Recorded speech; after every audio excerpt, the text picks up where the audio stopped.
Sementara itu, baru beberapa bulan diresmikan, beberapa kabel di flyover Patih Galung sudah hilang dicuri, sehingga membuat ikon kota Prabu Mulih ini gelap gulita saat malam hari. Kabel-kabel penting yang mengaliri listrik di flyover di Kelurahan Patih Galung, Kecamatan Prabu Mulih Barat dicuri oleh orang yang tak dikenal.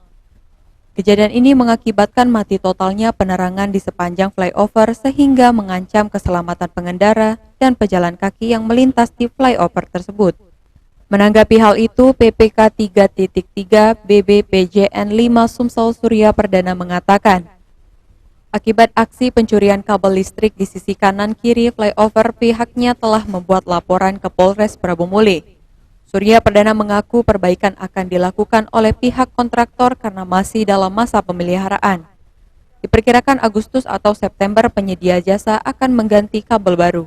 Agar tidak terulang kembali, aksi pencurian kabel instalasi kabel listrik akan diimprove dengan membuat pelindung baja di bagian luar sehingga tidak bisa dipotong. Jadi kabel lampu sebelah kiri dan kanan itu dipotong kemudian diambil, jadinya lampu kita mati yang sebelah kiri kanan. Jadi kalau teman-teman lewat pada malam hari, yang hidup cuma tengah aja. Dari pilon, lampu tengah, yang lengan ganda tuh ke pilon satu lagi itu hidup, tapi yang lengan tunggal kanan dan kiri flyover itu mati. Nah nanti kalau untuk perbaikan, karena itu masih masa pemeliharaan, diperkirakan sekitar bulan Agustus September nanti penyedia jasanya yang lama ganti kabel lagi. Tidak hanya mengganggu kenyamanan pengendara, aksi pencurian kabel sepanjang 250 meter ini juga mengakibatkan kerugian finansial mencapai 10 juta rupiah. Sementara pihak kepolisian menyampaikan kecaman keras terhadap aksi pencurian ini dan berjanji untuk menindak tegas para pelaku. Beni Firdaus, PAL TV.